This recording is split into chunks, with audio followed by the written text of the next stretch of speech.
On our report, Three of the country's labor union federations, COSATU, FEDUSA and SABC, say South Africa will have to do more to demonstrate its capabilities to address its challenges. Finance Minister Enoch Godongwana will have to lay a solid ground to set the tone on government's action plan. Organised Labour wants the minister to prioritise measures to cushion the working class from economic hardships. They're calling for an expansion of the allocation towards the public service to support workers whom they say have been navigating tough times. The Federation of Unions of South Africa, FEDUSA, has warned that cutting expenditure, freezing wages and the lack of the rollout of infrastructure for apex departments like education, health and the police will further weaken the state and frustrate the workers. These sectors cannot afford a reduction in the number of staffing. If we start just with education, and you can see how class sizes have ballooned over time. And if you look at the health sector, yes, of course, the doctor to patient ratio and the nurse to patient ratio is unacceptable. The South African Federation of Trade Unions, SABC, says the struggles of the workers in the face of a sluggish economy is because of failed government policies.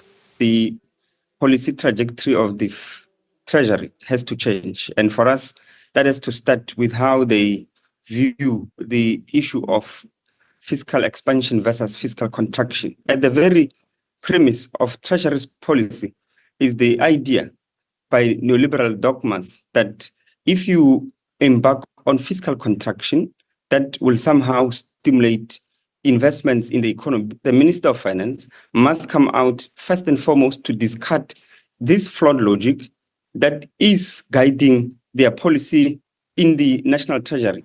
The Congress of South African Trade Unions, COSATU, is concerned about the financial support for state-owned enterprises.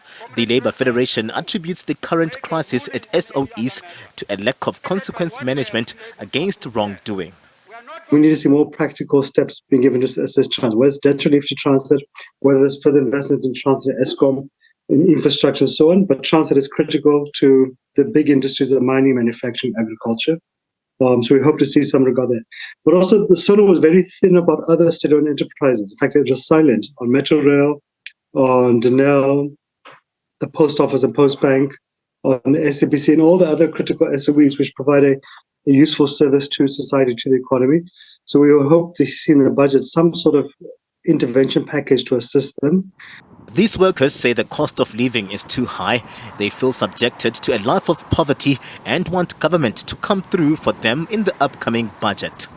What our money bought last year, it's not buying now. And the government is responding as if everything is normal. We cannot accept that as workers. So we expect the minister to speak to our needs. The more you mistreat us, the more you are actually damaging the fabric of society, the fabric of South Africa. We are one, and you must start realizing that, and you must start listening to us when we ask you for things. We have medical aids, provident funds, and they deduct a lot. And through all of these deductions, our salaries are going down. Experts believe the finance minister will have a difficult balancing act with the 2024 budget coming ahead of the general elections in the country. The workers putting final touches to their picket plans as they push in their efforts to stage demonstrations outside Parliament on Budget Day.